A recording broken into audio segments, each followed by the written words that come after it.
UCC 크리에이트가 알아야 할 메타버스와 지식재산권. 저는 신인류가 살아가야 할 세상은 두 가지 중 하나라고 그러죠.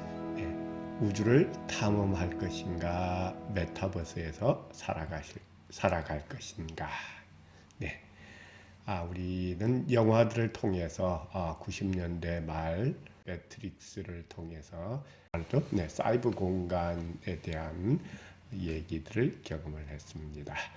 그러다가 레디 플레이어 원 2000년대에 들어와서 지금 우리가 얘기하고 있는 메타버스 환경을 스티브 스필버그 감독의 레디 플레이어 원을 통해서 구현하게 되죠. 메타버스 세상입니다. 또 한편으로 인터스텔라라는 영화에서 나타났듯이 다중 공간 그리고 우주에 대한 탐험 얘기가 등장하게 됩니다. 메타버스란 가상의 공간이라는 메타 개념과 유니버스, 우리가 살고 있는 세상이라는 개념의 합성어죠. 합치니까 어떻게 됩니까? 완전한 가상도 아니고 우리가 살아가는 현실의 공간도 아니죠. 현실과 가상이 만나는 공간, 즉 일방적인 한 사람이 사이버 공간에서 만들어가는 황당한 얘기가 아니라 각자 여러 사람들이 아바타를 통한 참여를 통해서 사이버 공간에서 마치 우리가 현실 공간에서 영위하고 있는 경제 활동, 문화 활동, 교육 활동들을 하게 되죠. 상호 커뮤니케이션, 인터랙티브라고 그러죠. 상호 인터랙티브를 통한 가상과 현실의 만남, 이런 정도가 메타버스에 대한 설명이라고 볼 수가 있겠습니다. 현실 세계와 같은 사회나 경제, 문화 활동이 이루어지는 가상의 3차원 세계라는 표현으로 다시 정리를 해보고요. 현실의 생활, 현실의 경제 활동들이 가상의 공간에서 이루어진다는 개념은 이렇게 나타납니다.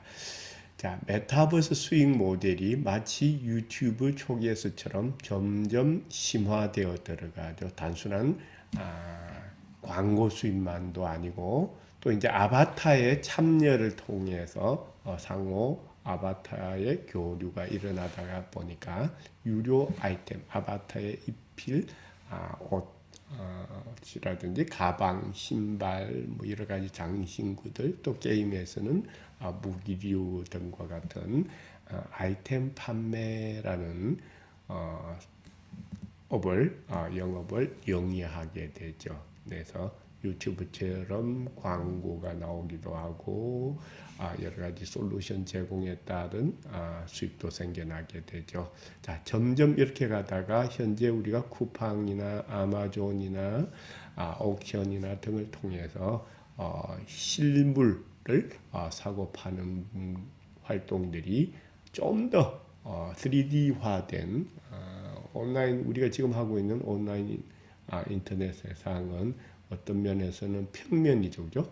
디스플레이에서 나타나는 평면을 통한 상품, 서비스를 보고 선택하고 구매하는 이런 활동적인 반면 메타버스 환경에서는 3D로 구현이 되다가 보니까 좀 더 실물에 대한 느낌이 현실화되죠. 하다 보니까 점점 지금 우리가 하고 있는 온라인상의 상업활동들은 메타버스 공간으로 옮겨갈 것이다.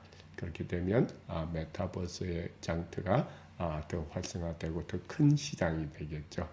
이렇듯 아바타라는 솔루션, 아바타를 통한 여러 가지 활동, 경제 활동들, 교육, 공연, 뭐 이런 거에 따른 이 수입, 그리고 광고, 유료 아이템 싸고 파는 이런 것들. 그리고 이제 그 디지털은 무한복제가 가능하고 진품과 가품의 차이가 발생하지 않다 보니까 인간의 소유욕을 충족시키지 못합니다. 이런 인간의 소유욕을 충족시키기 위해서 이 NFT 암호화폐 기술을 이용해서 진본과 또는 한정본에 대한 개념을 심어 넣어두게 되죠. 네, 그래서 이러한 디지털 파일에 대한 그림 같은 경우가 또는 곡에 대한 것도 마찬가지겠죠. 그래서 NFT가 암호화폐 기술을 이용해서 또 활성화되는 함축을 이루어간다라고 얘기를 하고 있습니다. 자, 이렇듯 과거에 보지 못했던 활동들이 사이버 공간에서 일어나고 또 나만의 공간이 아니라 현실에서처럼 여러 사람들이 다중이 모여서 활동하는 공간이 일어나다가 보니까 지식재산권을 둘러싼 분쟁도 심화되기 시작합니다. 현실 공간이나 온라인 공간과는 다른 3D 공간에서 펼쳐지는 여러 가지 활동들로 통해서 과거에 경험하지 못했던 새로운 지식재산권 분쟁들이 예견되고 있습니다. 자, 과연 우리는 메타버스 공간을 활용해서 어떤 물건을 사고 팔고 또는 현실의 물건 외에 아바타에 입힐 아이템이라는 것들을 사고 파는 과정에서 현실의 물건을 카피한 그런 디지털 상품들을 사고 팔았을 때 어떠한 문제가 발생할 것인가. 그리고 메타버스 공간에서 버스킹을 했을 때 또는 공연을 했을 때 메타버스 공간에서 어떤 교육을 하고 거기서 어떤 컨텐츠를 내보냈을 때 메타버스 공간에서 어딘가에서는 현실의 공간 또는 를 카피한 이런 배경들을 쓰기도 하고 NFT 거래가 일어나기도 하고 또는 유튜브에서처럼 러블록스 모델이죠. 유튜브에서처럼 물건을 올리고 게임을 올리고 유즈 크리에이티드 게임이 되겠죠. 올리고 하는 과정에서 이 플랫폼 업체가 제공하는 예를 들면 음악이라든지 이런 부분들을 크리에이터가 활용해서 자신의 게임에다가 사용하게 되었을 경우 이 게임들을 메타버스 플랫폼 상에서 게시하고 다른 유저들이 사용하게 되었을 때 어떠한 문제들이 발생하는 건지 그리고 거리에 다니는 사람들의 모습이 배경에 잡혔을 때 어디까지 괜찮고 어디까지는 괜찮지 않은 것인지 그리고 그 아바타를 활용하다 보니까 유명인, 셀럽들을 닮은 아바타들이 등장하게 되죠. 임의로 아바타들을 남을 닮은 연예인을 닮은 아바타들을 통한 광고나 상업 활동을 하게 되었을 때 어떠한 문제가 생길 수 있는지 정말 생각하면 생각할수록 의문점이 굉장히 많이 듭니다.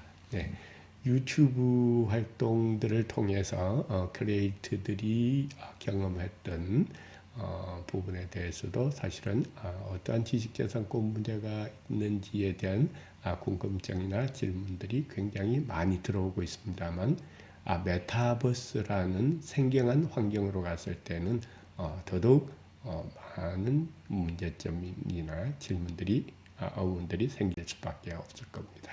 자, 다음 시간서부터 그러한 문제점들을 하나하나 짚어보고 공부해가는 시간을 갖도록 하겠습니다.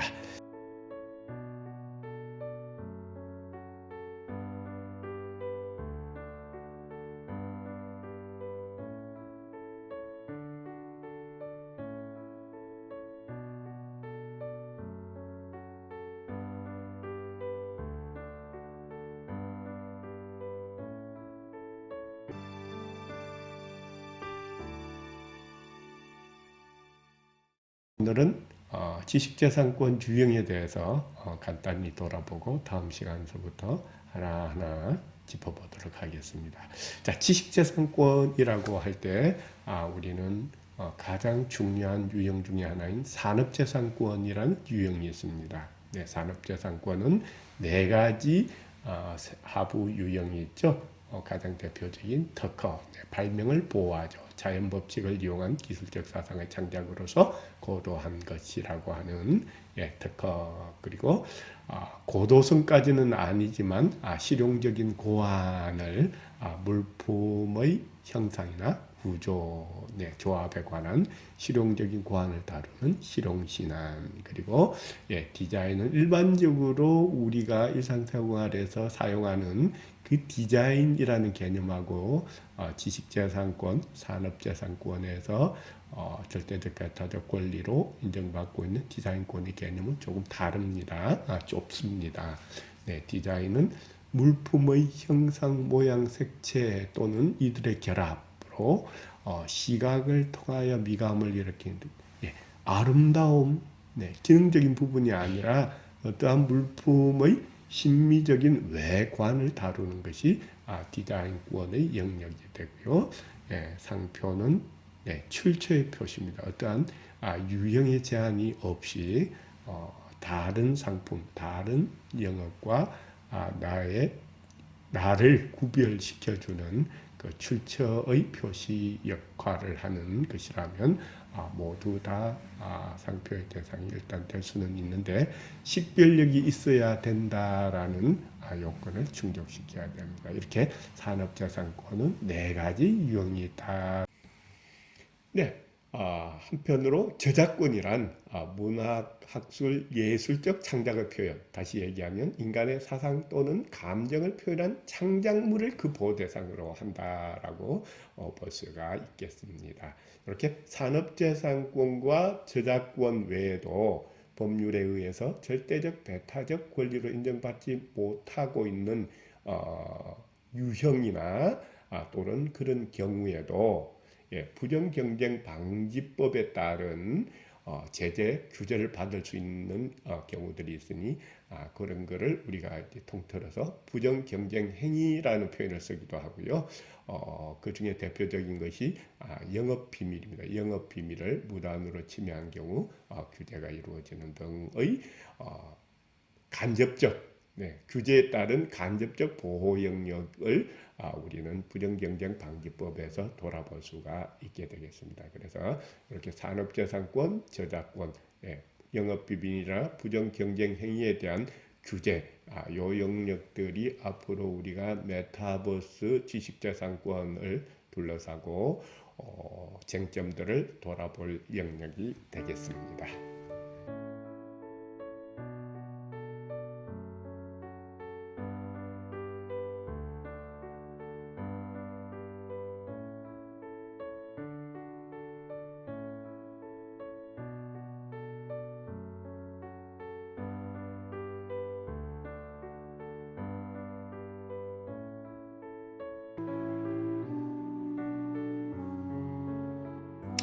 자, 여기까지가 오늘 여러분과 함께 돌아본 메타버스 환경에서 발생하게 되는 지식재산권에 대한 의문점, 궁금증, 그리고 기본적인 지식재산권이란 어떤 것들이 있는가에 대한 개요였습니다. 다음 이 시간에는 구체적인 질문별로 문제점과 해결 방안을 찾아보도록 하겠습니다. 함께 해주셔서 감사합니다. 다음 시간에 다시 만나 뵙겠습니다. 늘 건강하세요.